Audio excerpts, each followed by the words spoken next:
Three, Okay. 3, 2, 1. Hello, Jared Ray Johnson. Nice to meet you. Hey. Nice to meet you as well. You're over in Greenpoint, New York, Brooklyn, New York. Yes. It's evening for you. It's morning for me. Yes. Yeah, and like you make mountaineering boots under the brand called Season 3. And what's crazy about your whole project is like you've kind of launched in January this year, is that right? Yeah, which is like a crazy year to be starting a brand, but really interesting at the same time. And your background transitioning from your previous career into what you do now is also really interesting to me. So for folks out there who don't know about Season 3, do you want to just give us a little rundown of what that's about? Absolutely. So Season 3 is a direct consumer footwear brand. And as you mentioned, we launched with a mountaineering boot. So it's more of a hiking boot that is meant to be used in the city. It's meant to be something you walk around in, but it's something that has the capabilities to where if you wanted to actually go hiking or use it in a more technical way, you could.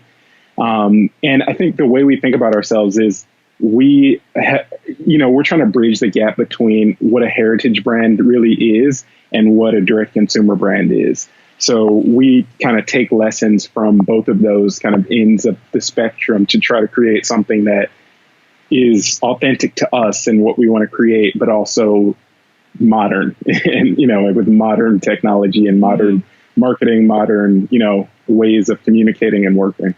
So, I mean, I hear you have a business partner. Is this just the two of you doing everything from design to overseeing production to marketing, yada yada, like every accounting? Yeah. Is that the picture? Startup style. Yeah. So it's very, very startup style. Two co-founders. So yeah, my partner Adam Klein. We launched it together, and we have done every part of the process kind of hand in hand. I think one of the things that's like, whenever we talk to people, they're always like, all right, so who does this and who does that? And the truth is we both have our hands in every single thing, which I think is the only way to do it. Absolutely. But I think that, we worked. I will say, though, is we've got a lot of help along the way. So I like to think of our team as a much bigger group, even though it's two co-founders, is because we've had so much external help from advisors to, mentors to people who were just willing to work with us, friends who work with us for free or show us how to do things. So I think it's been a learning process. Everything we've done has been the first time we've done it. Nice. But that's how we work. Yeah, man. I feel like a lot of people from the outside, people who might not have their own business or work in a small business, they kind of think that things just with startups or with new brands, even small brands, medium-sized brands, there's a huge team. Like my brand, there's only 3 of us. And right. I started out working 7 days a week by myself, doing everything myself, just the one person. And that's how it is. Can you tell me about the kind of learning curves? I'm sure there's been a lot of steep learning curves, in this short space of time. What are the real biggest learning curves you've gone through? And how are you navigating this really crazy landscape right now? I'm sure you didn't predict the COVID-19 thing to happen. Yeah, tell Absolutely us about that. Yeah, I mean, I think it's been, every stage has its own extremely steep learning curve. So at the beginning, when it was just an idea and it's the two of us who have no background in manufacturing, no background in design, no background in marketing, consumer product, we're looking at all of this stuff that we have to do. And we're just okay, we got to start somewhere, So we knew we wanted to make a boot. The original idea was based around, can we make a better winter boot? And better for us meant, it's not going to be hot. It's not going to be bulky. It's not going to be something that you want to take off your feet as soon as you go inside. it's going to be something you can really wear all day and in any kind of weather or circumstance. So with that kind of like grain of an idea, we're like, okay, well, first we've got to figure out how to even make a boot. Like, how do we design a boot? I've seen like technical sketches and drawings of footwear before. Like I've loved, shoes all my life and loved sneakers. So like, I'm kind of into that, but I've never done it myself. Right. So getting there was a process of, let's first just try to create like a mood board, this like, gather as many images as possible as what are we going for, so that we can at least try to communicate the idea to someone else with some kind of visual imagery.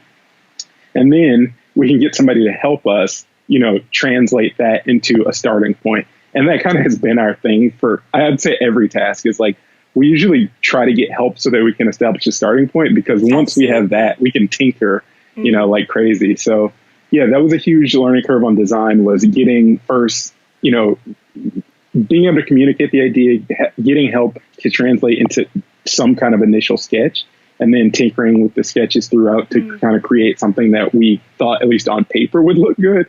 And then putting in the production and prototyping was a whole different challenge. Like that made there became so many different factors, because, when it's on paper, we aren't really thinking about materials. We aren't really thinking about, different color patterns and, what kind of leather, what grade leather are we going for? We're really just thinking like, we want it to be nice. We want it to look good. And like we want it to have the integrity. Yeah. Fit. Right. Yeah. Fit, materials, functionality. Like there's so many aspects in making one product that, like, I think that's why there's that huge sneakerhead culture, is because like so much goes into footwear design, actually, like footwear design and development. Same as bag design as well. It's really expensive to like prototype a new bag. And I would assume, I've never like made shoes from scratch myself. I've done collaborations with like Yucatan, who are like LA based shoemakers, but they really did most of the technical like hand holding part. But I would assume that there's so much development. Probably you went through a few prototypes as well in the process. But for me, like, design is like really, I think you went from a really good starting point of like starting from a conceptual point and visualizing what exactly it is you want, because sometimes I feel like that is like the most important part of design, is like the kind of more conceptual, philosophical starting point of what you want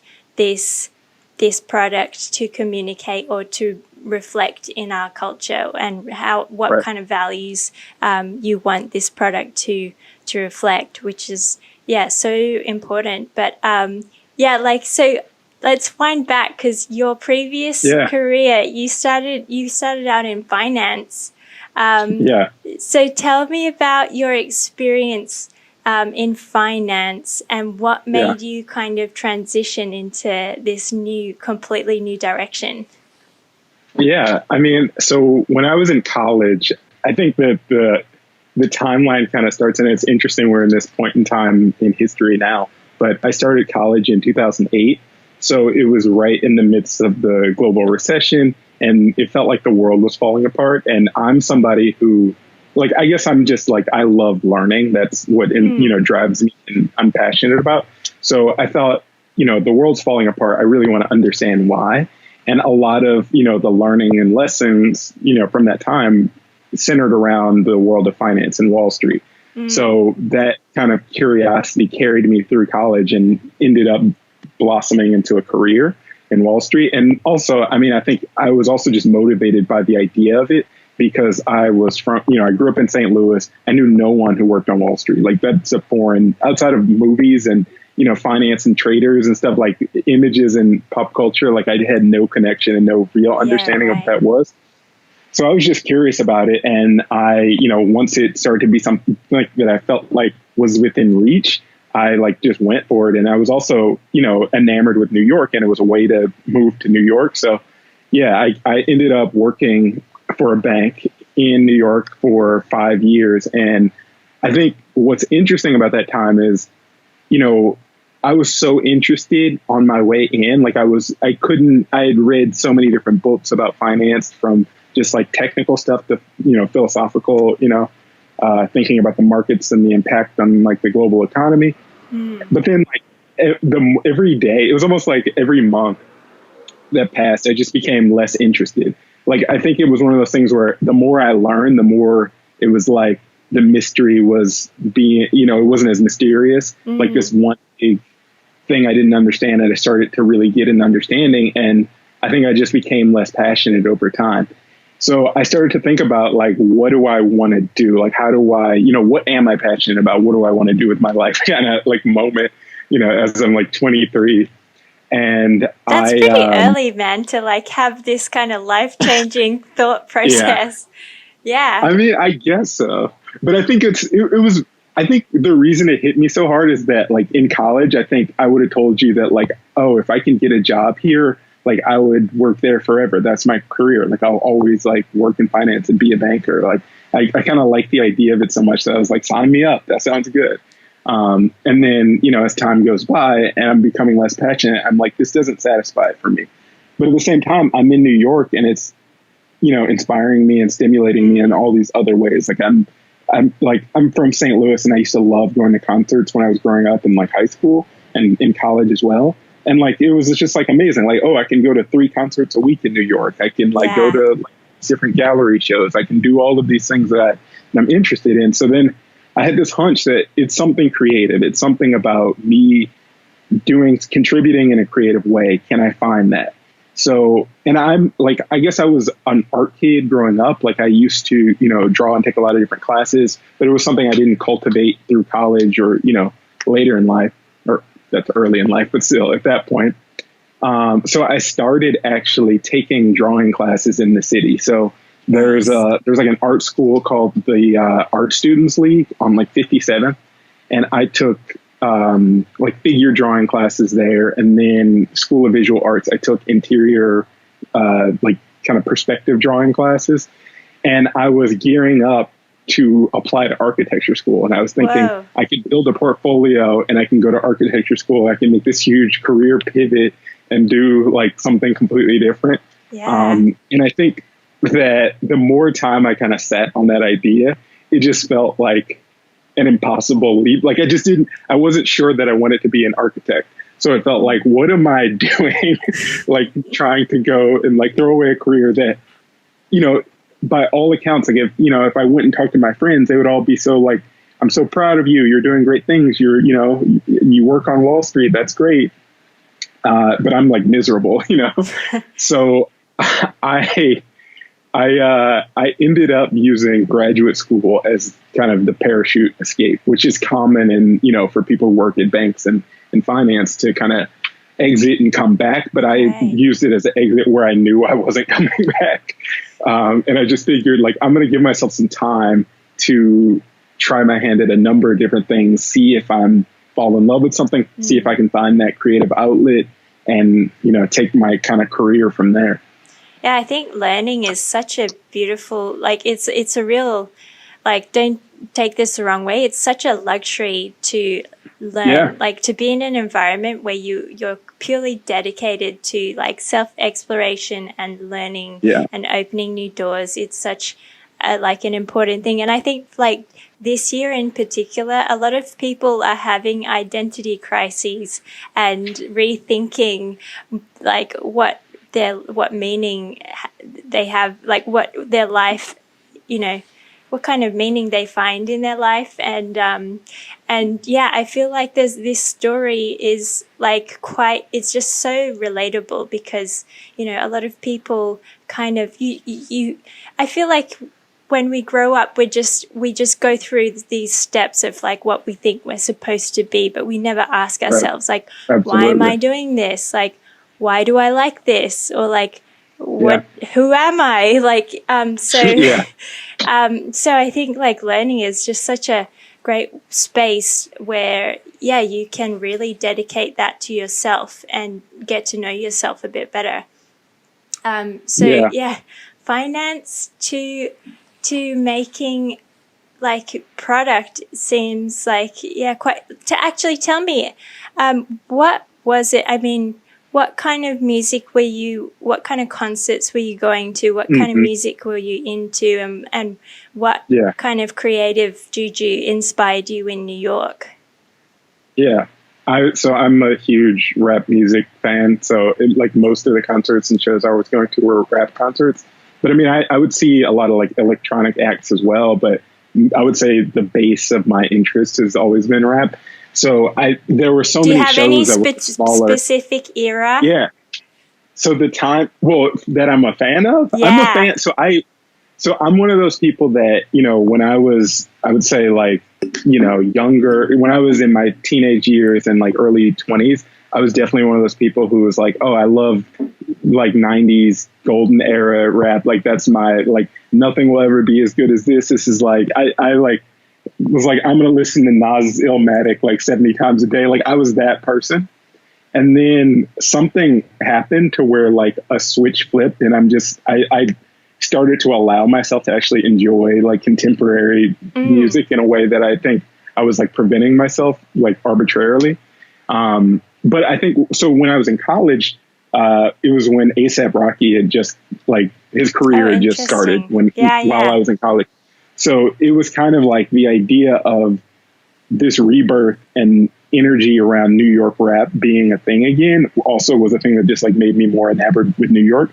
So I was able to see, like, I probably saw A$AP Rocky probably like 4 or 5 times during my first couple of years when I was living in the city at different types of shows, like venues as small as like rooms with like only a couple hundred people and to like, larger, like kind of like festival type things. Like Fool's Gold Day Off was a big thing back then. And they had a big performance then. So that was like a big part of my life because it was also an era where a lot of social media was so different then, where it was like a lot of the, I would say media, like blogs and media were still organizing shows and doing a lot. Like they had a lot of kind of collaboration and contributed a lot to like the live music scene. And so there were so many free shows that you just had to like, register or like, if you retweet this, we'll pick you to go, so there were so many things like that where it's like, oh, I entered to go to this show at some undisclosed location on Thursday night. Like, hopefully I win it. So that happened a lot. Yeah. Like that's so amazing to me. Like, I mean, I grew up like when I was in high school and university, like I spend that time in Australia, which is like paradise at the end of the world. So like bands rarely toured. But internally there was like a really strong music scene like amongst Australian musicians. So it was really strong like music culture. But just like the idea of like free shows all the time, like just being in New York is incredible, and like taking advantage of that, like all the culture that surrounds you in such an inspiring city. But like New York is a place where it is really tough to survive. Like things are really expensive. It's really competitive. And like it is a scene where, it's quite cutthroat and you feel that in the environment. So this year has been like such a change for everyone. And I think things are getting increasingly tougher in New York. Do you think, do you see, I would say a lot of friends who have brands have moved over to LA. Do you see yourself staying in this rich cultural epicenter of New York for the next like 2 to 3 years? So it's a resounding yes, but it's interesting because if you would have asked me like 8 weeks ago, it would have been a different answer. Like early on when things really got dire in New York in March, I was definitely on the wave of like maybe I'll move to LA. Like this is the case for everybody who lives in New York, but like you always have friends that move to LA. And we have a bunch of friends and partners and people who we've collaborated with actually, you know, on season 3 that moved to LA last year or the kind of in the past couple of years. So it was one of these things where it's like, maybe this is, you know, the time for us. Maybe this is something that we should do. Because it also is a situation where quarantining in New York, you know, it's hard to say that it's worse for anybody, but it's one of those things where on average, you're probably in a smaller apartment and walking outside feels more of a treacherous thing. Back in early March, we didn't know if it was an airborne situation where it's like, if I walk outside, am I just exposing myself? Yeah. You know, like, what kind of mask do I need to wear? Like, there was such a lack of information and there was so much panic. And the situation was really serious. Like, you know, everybody who was living here, you know, has stories of people who were affected. And, you know, late at night, you would hear just ambulances, you know, going up and down the streets. And it just was a scary time. So I think in that darkness, I think I, like many people, started to think of, you know, what should I do? Should I go somewhere else? Is season 3 better off somewhere else? But I think as time has kind of moved on and things have shaken out, I'm doubling down, tripling down as much as I can on New York, just because I believe that in many ways, New York needed to be pushed back a little bit. New York had started to become a place that is different than, you know, what it's been in its past. And I mean, that's, you know, always the case for any city. It's always evolving. But I think that, you know, New York is a place where you've got so much, you know, you've always had Wall Street, you've always had media, you've always had, you know, fashion and retail.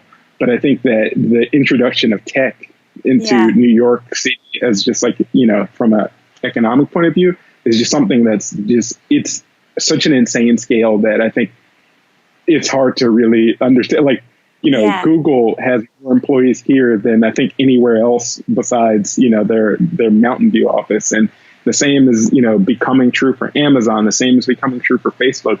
And all of these, you know, employees and all of these companies and all of this money has been being piled into the city. And it's, you know, it's changing the landscape.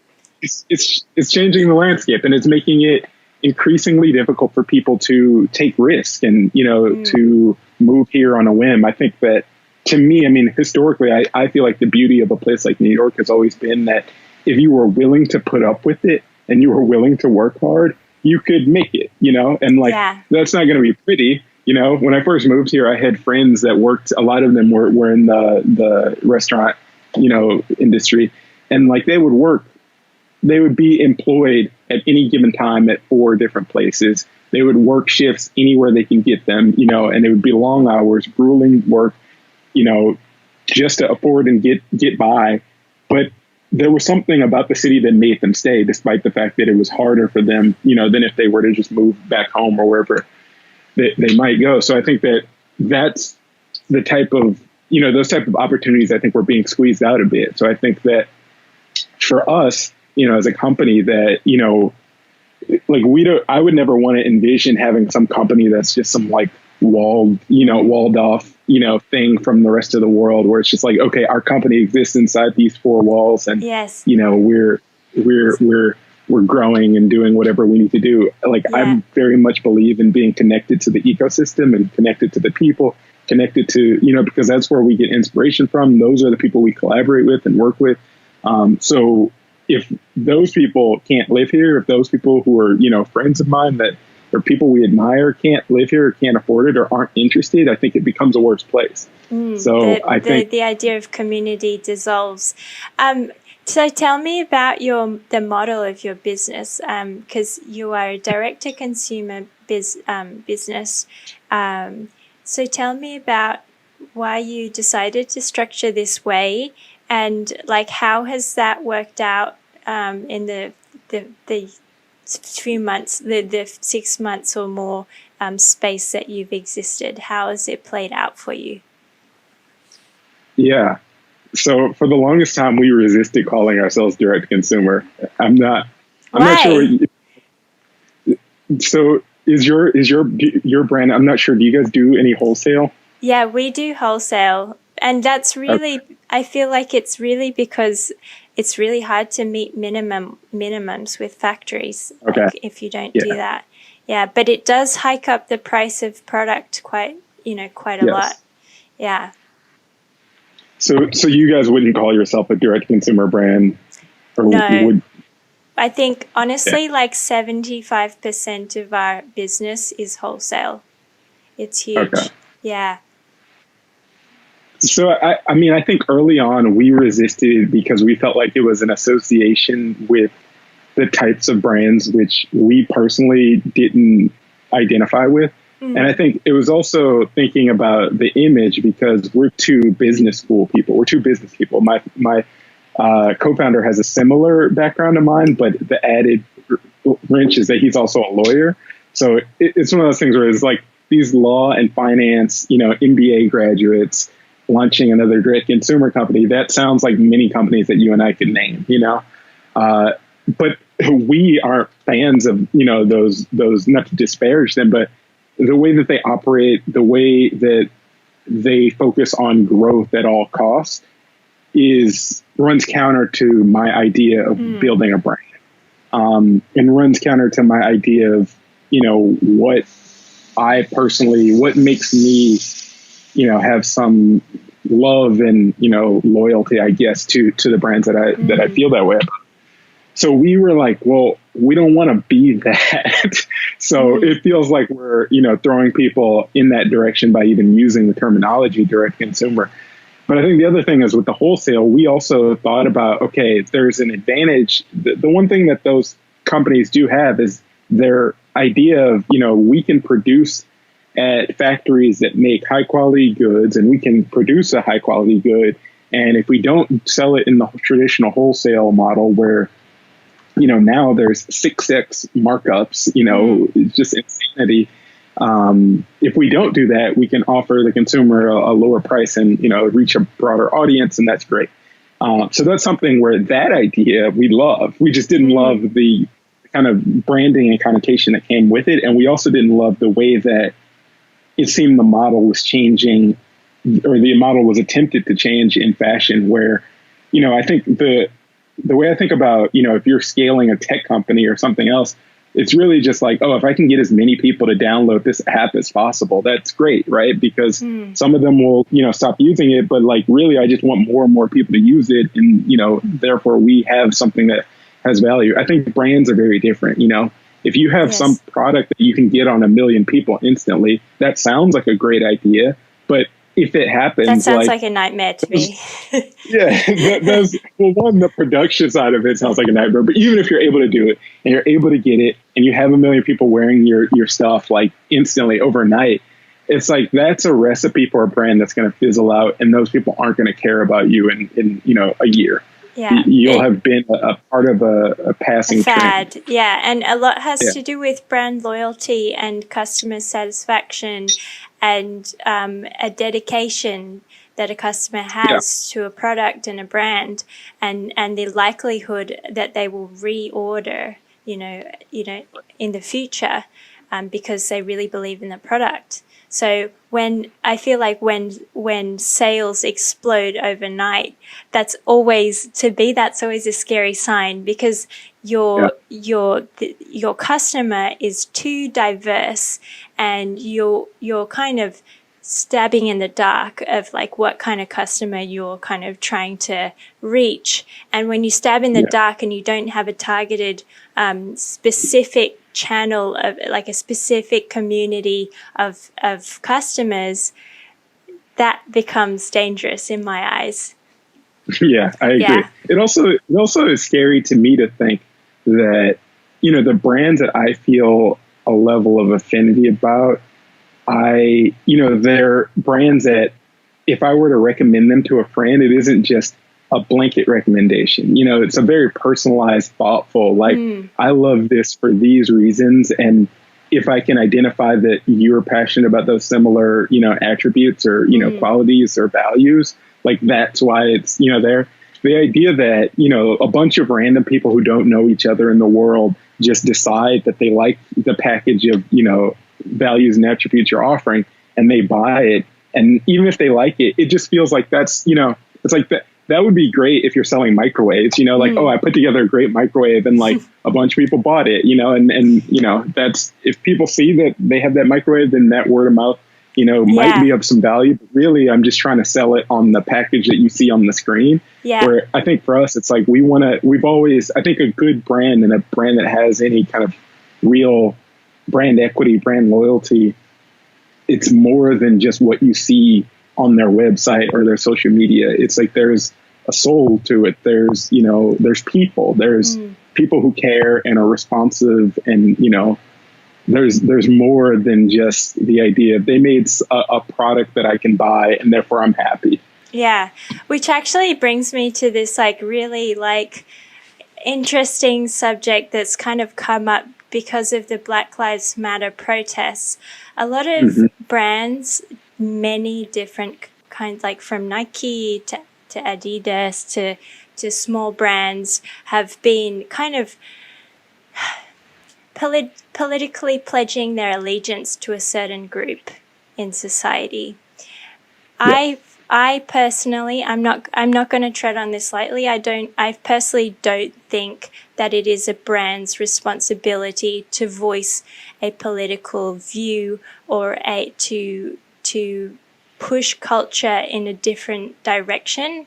I think art and clothes and music are really reflections of what culture is doing right now. But there was a lot of I would say there was a lot of pressure for brands to kind of pledge their allegiance to a specific group. And therefore, like, a lot of that felt very insincere, and it felt really like fake, in my opinion. Do you think it is a brand's responsibility to push political ideas and to push culture in some kind of direction? Do you think they have the sense of responsibility and morality to be able to do that? That's an incredible question. It's an incredible question. So it's an incredible question, and it's something that I, not only have I thought about it a lot, but it's something that, my co-founder and I talk about every day. And where I stand on it is, I think that things have changed to where what used to be the separation of business and politics just doesn't exist anymore. I think that, there's this old idea of, you don't bring politics to the workplace. You don't, we're here to build a product that's great and, reach consumers and deliver value in that way. And that's it. And I think that is, going extinct. Like, I think that that's becoming unacceptable because consumers demand more. And I think part of what they demand is to actually know and have this more human connection with the people behind the brand.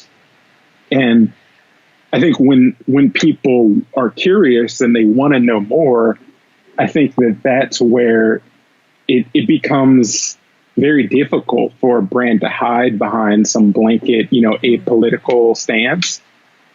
And, it feels like they're pushed into being, responsive to the moment. And I think that discomfort explains, these, grand, bold proclamations and, virtue signaling that we've seen. But I think that I too look at that and say that that's not the answer. Like, that's not enough. Because I think it's more about living the example and being open about it without using it as a marketing tool. Because I think that for us, someone asked us actually last week, why do we make the decision to boldly state our politics on our website? And it's funny because my co-founder and I don't even think of it that way.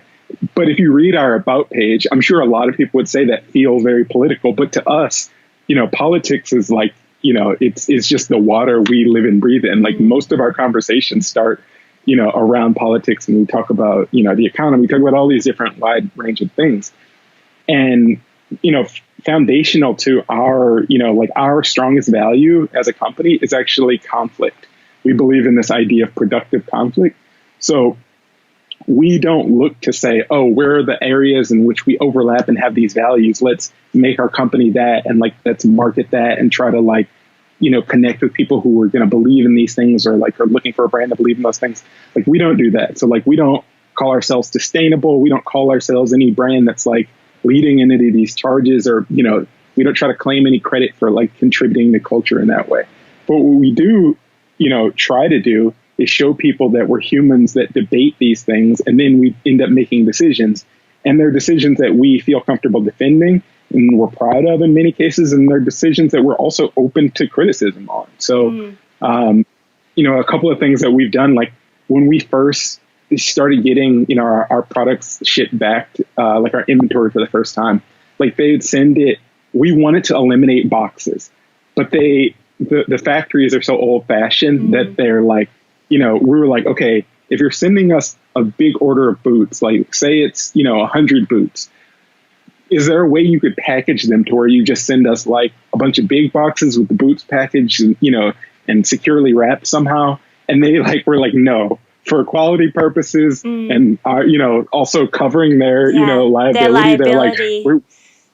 They're like, we must ship it in a box. So then, we're like, okay, so we get these boots shipped in a large box that comes off a truck. We open that box. There's a bunch of boxes inside. We then put all those boxes away. And when a customer orders, we put their box inside of another box to ship to a consumer.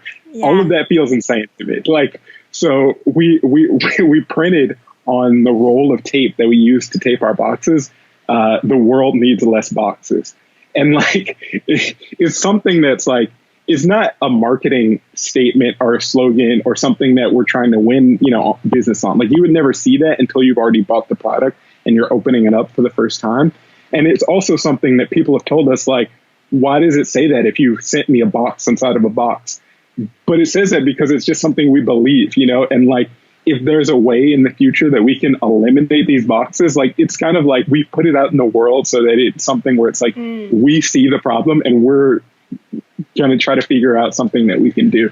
So I think that our, way of thinking about values is really that simple, rather than being something that's like we stand with, I think, with so many of the corporate messages, I think they just fall flat because it's so easy to see, what's the racial gender makeup of your executive team, of the people of your design team, what, are you paying people fairly? Are there reports and accounts of people feeling mistreated and leaving and feeling, disputes and lawsuits? Like, all of these things we see and we hear them, we read about them being reported on. So to see these brands go out and try to sell a marketing message to consumers just feels like we consumers are smart. I think that that's the thing. Like, people are much smarter than I think a lot of the traditional way of thinking about marketing, gives people credit for. I think people, what I've been saying, it's like people want to know more and they're willing to do the research. So they're willing to read and pay attention, because I think, when people want to feel some connection to a brand, they feel like that's some extension of themselves or some extension of their personality. So to grapple with that and some, unsavory things that are reading about that company and how their practices just doesn't feel right, doesn't sit right with consumers. And in an age of like infinite choice, it's just not, it's not going to last long for if you're a brand that is that inconsistent. Like, you'll have people revolt. Yeah. So talking about the age of infinite choice, and talking about online, marketing online, selling online, we do face we face this issue of competing with big tech companies who want to control the dialogue and control the news feeds of everybody. And so how do you go about navigating that, and how do you stand out in like such a crazy world of infinite choices whereby mainly the choices with bigger budgets and bigger backing have more power to become more known. Yeah, Is I that will say important for you? it is important, and it's hard. It's hard, and from a brand perspective, I think it's frustrating. We talk about consumers making these decisions based on values and all of these things. It's also frustrating from a brand perspective because my co-founder and I are probably as critical about Facebook as two people could be.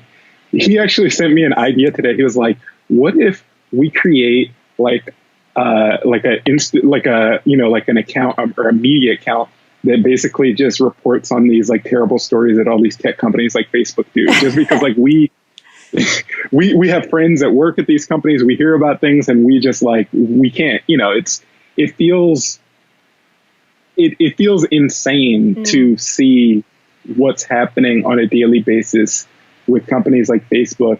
And yet as a brand to go and give them, so much of your money because they have the best, most efficient, most advanced, platform for reaching your customers. And that's just, it feels unethical to, for us to go and spend all this money on Facebook when we hate, their practices and object to so many of the decisions they make, object to, the impact they're having on society and culture. But it's one of those things where it's like, we feel like we have no, in terms of trying to reach, finding new consumers, finding new, areas to tell that story. As a small brand, it's like, you can't go and buy, billboards are actually becoming cheaper now, but you can't go and buy, TV spots and radio spots. You can maybe afford some podcast spots. You can maybe, afford some small specialty print stuff, but you can't really buy, ads and print, and you can't, so in terms of paid marketing, your choices, are just collapsing to where Facebook is it's becoming Absolutely. it. Yeah. I would say to me, I feel like with small brands, it's more important to really solidify relationships with loyal customers and the right customers. When I feel like when you're, for example, with my brand, if we get, mentions in like big media websites and stuff, we get an influx of new customers. That freaks me out a little bit because in some cases they might be impulse buyers, they might be, right. and then the rates of return is higher when you have customers who just come from anywhere.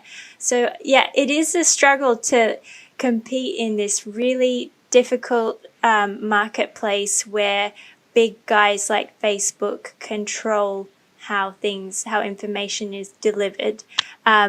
And I would say that, that is the struggle for all brands today. Yeah. But like one thing that's interesting is like part of my nature is to be as independent as possible. I really don't like putting all my eggs in one basket and relying on, say, like a tech company to decide how well my business is exposed. So newsletters are awesome. And like actually phoning customers, like loyal customers who you have this personal connection with, who likes this kind of product, and just having that human contact with them, even though you are an online store. There are so many ways you can have direct, independent contact with customers, but it does take a lot of time and a lot of your own dedication to build those relationships. But okay, so what do you have, like a vision of the next 2 years? Do you think this pandemic what's going to happen to the rest of 2020 and 2021? And where do you see your goals, for the next few years? Yeah. So it's interesting. I mean, picking up right on that last question, I think that that's something we've given a lot of thought to. It's there's a number of reasons. There's all the problems we already discussed, but it also is one of those things where brands get addicted to the tools, the Facebook, and the reliance becomes something that as they mature and grow, they now can't stop, Like we've talked to some pretty large brands that have told us, like, if we stop marketing on Facebook, we're like, our sales will decline like crazy and our company will falter in a matter of a year or so. And like, that's scary, I'm talking man. about established, I'm talking about established household brand names, where their marketing teams have told us that. So, one of the things, and it's becoming a popular idea, but like you said, newsletters and other ways of owning your own audience is super critical, because it becomes, cultivating an audience and finding ways to provide value to them that isn't just the product is also important if you care about them as people. And if there's something at the heart of the brand, there's a soul there's some, shared interest or passion. So, for us, caring, I think, I guess we talked about it, but it's like just the idea of learning and exploration is the story of our brand. And it's something that is it's become a value. So, our idea of exploration and ideas of exploration, learning, and conflict are things where it's like, those are social values, and, they're values that they're like are best linked reflected to the human condition. That is what it is to be human. Yeah. Right. And they're best reflected, by us when we're interacting with people who care about our brand, and not just like trying to think about them as another person to reach, but a person that like has, they're another party. They can provide, be the other party to the conflict. They can help us explore. They can help us discover things. Like it becomes a two-way, relationship. So we are continuing to think through different ideas of how do we best serve them? How do we continue to, if we can touch them in person? I think the COVID situation has changed the calculus on that a ton, because I would say one of the things I would have answered your question with is thinking like, as soon as we can, we need to have some kind of physical, presence. Like we need to try to get some pop-up location in New York, or like partner somewhere to get it in a store that will have the visibility and give us the ability to touch people in person. But now it feels like I'm thankful that we didn't move on that earlier, because it obviously would have been, a bunch of lost money and a lost cause. But it's also for the future. It's hard to tell, how to make those decisions. It's just become harder because it's a lot more risk factored in. But when I think about the future of season 3, I really think it's about the future challenges for us as founders, and, for, what will grow as a company is, we now have learned how to make boots, and that's something we didn't know how to make, 2 years ago. And it feels, kind of silly to say, but, our, goal isn't to just make boots forever and to learn, like we want to continue to get better at making boots. We want to perfect our boot, and we want to learn from the feedback and continue to be better at making footwear. But at the same time, we're way more intellectually challenged by the idea of what can we do next? Like what else out there is, could we try our hand at and learn the process of, and really get in as deep as we got into, the process of making boots. So, there's a lot of different products that we can think about in our, kind of brand universe. And we're, starting to work on them. So we actually, we're going to be releasing a sock. We went through like this lengthy process. I saw them on Instagram. They look cool. Yeah. I'm sort of jealous because I've wanted to make socks for a while. So we wanted to. So the thing with our like design and manufacturing process with the boot is that the factory is in Italy. The person we worked with for production overseeing the factory is in Italy. So it's been like this, early morning, late night communication. Most of it not in person, except for when we visited. relationship, which works. And, with the technology, like everyone's used to Zoom now. So like things happen. But we were really thinking like, can we manufacture and design something all in the US? And, because there's also the concerns about, customs and so many of the things that we dealt with that are import duties, especially now that Trump is president. When he increased the tariffs on imports from France, that was like heavy, man, really heavy.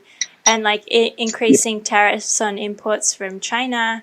Many American brands who are making in America using raw materials from China. That's the thing that's so short-sighted about doing that, is that we are such a globalized world today that no matter where you produce your product, the ingredients come from everywhere, which is like, that's exactly. True. Yeah.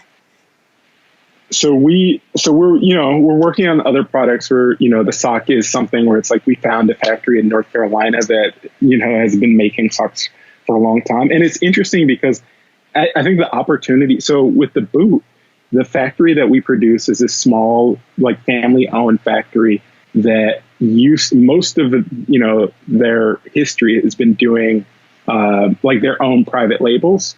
And they used to have like some white label business that they would do for some brands that, were European brands, but they really were able to get by. And if you think about it, it's because, years ago, you used to be able to make a product and say like, oh, this is footwear made in Italy. It doesn't really matter what the brand name is. And like that sells. But now with, brands, marketing, all of values, all of these things layered on top, that just doesn't, appeal to consumers as much. So that factory was pretty much one of the only people we talked to that was willing to take a chance on us because they were open to the future of, white label business. They were open to the idea of, we know that we have the expertise, we have the machinery, we have all of the tools, and we can consult to you. But ultimately, you're responsible for all of these pieces of building a brand, distribution, and, and all that. So the factory in North Carolina with the socks is actually the same way, where they've got their own private brands, but they're becoming more and more open to the idea that, there are other brands that want to make socks and they have a great reputation. Like they have, they've invested in their factory and they have everything we would need as a brand, knowing nothing about sock production and that will be the case more so with like the economy being so damaged by the COVID-19. I think more and more factories are in threat of closing down, or downsizing, and I think for the world, this provides like an opportunity for small brands, small companies to flourish and therefore diversify our market with a lot more niche and interesting product, interesting ideas, and hopefully, I doubt that this will be enough, but hopefully this will be enough to be a kind of countervailing force to corporation. I mean, it used to be like back in the 80s, but I think it's the scales tip so far into the favor of corporation. But my hope is that, more people will be inspired like you, like by your story, to do that. Yeah. Yeah. I mean, and that's a big part of, it's a big part of our, I guess, our ethos and what we want to put out into the world, because we want, like, my feeling is, we like flat out did not know how to make a boot, 2 years ago. And now it's something where it's like, we understand the very technical, very specific details of it, to where doing that process again is much less scary than it was the first time around. And we're actually trying to do, there's some other like friends that we have that design, they're apparel designers that have never done footwear, and they're really curious about footwear. And we're like, oh, we would love to show you like so that's one thing we're doing. But the other thing is just like trying to exactly what you just said, put that inspirational message out there, because I think that it's one of those things where it's like, I'm a person who's loved footwear, and I've, been a sneaker collector, been all of these things. And I've always been enamored with, wanting to create something. One of the things we recently did, this is like only a couple of weeks old now, is we released this book that is it's kind of, we wanted to tell the story of like what we've done to put it out there as a thing to kind of say, you know, people like us could do this, like you could do this too. But the theme of the book is that we were just winging it, you know, which is the truth of what our company has been. Because like I said, everything we did was the first time. So it starts out with the idea of like, does anyone know how to make boots?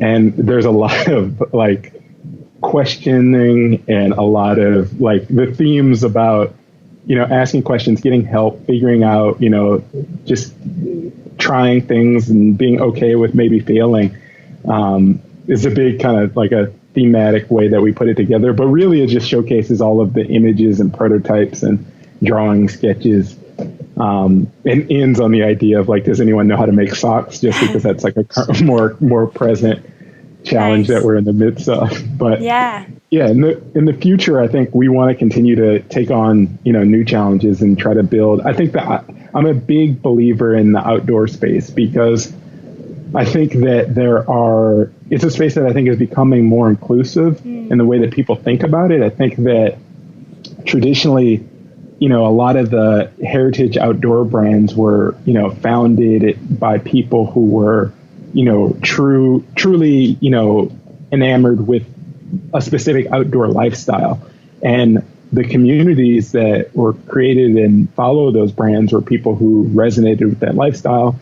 And I think that, you know, obviously it's proliferated into like, you know, the mainstream to where people are very disconnected from, you know, the idea. I feel like there's like nothing more unattractive than like a person who's just obsessed with gear and gear only, and that like they don't actually like use, like they don't go out and like use their gear, or like they don't. That's a super common person now. Yeah, totally, like gearheads, man. But I mean, that's, you know, that's the purpose of like all this gear is to like they are tools to experience the world, like, you know, and I think, it's really, I think you're totally right. People, you know, especially because of the lockdown, people have like had the outdoors and human contact taken away from them. And now, you know, when something's taken away from you, you really appreciate it once it's given back to you. So I can totally see that, you know, I really don't want to call it a trend, but, you know, a trend forecaster would call it the outdoor thing a trend. But, you know, it's always, you know, we've always had clothes made specifically for doing stuff. Like that's not new. It's clothes have always been made for doing specific things.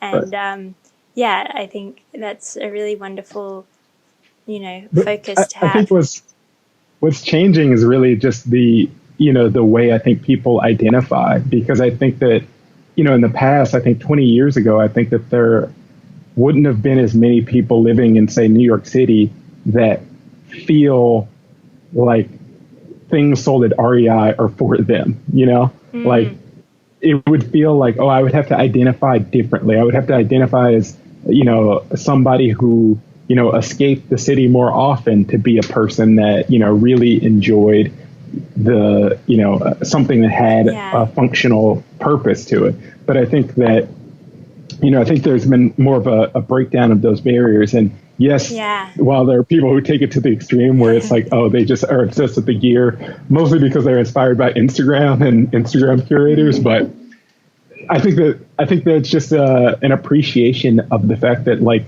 so much why not have clothes that have purpose and have function, and why not think about, you know, your wardrobe as a set of tools that allow you, you know, empower you to do different things. And it's great to, like, even just a simple idea of just having something, you know, you want to go from point A to point B and it's raining out. Like, I think that it's great to have a Gore-Tex jacket in that situation. And I think that it's kind of crazy that I think, you know, even a person like myself, I would say 15 years ago, I probably would have looked at that and been like, you know, not really the, you know, I'm not like I'm an urban person. Like I don't see myself in that. But I think that there's been a, change in the way that I think people think about themselves and their relationships with these items. I think like when you talk about the kind of cross-pollination of things in different areas coming together and making new things, like outdoor gear coming into the city and making a new idea, like that, I love when that happens. Just like, in the 90s when hip-hop embraced denim, like the workwear culture, and like that makes a new, totally, and that make or Tommy, or like like that makes a new thing, and it makes something exciting again, and like it gives something new, like a new identity, which is really exciting. So I think outdoor is having that kind of cross-pollination right now. But well, that's all we have time for today, unfortunately. But for those guys who want to check out season 3, how can they do that? Yeah, so you can find us at season3.com, and then on Instagram you can find us at season3 with 2 underscores between season and 3. Nice. Well, thanks so much, Jared. It's really great talking to you. Bye, everybody. Great talking to you too.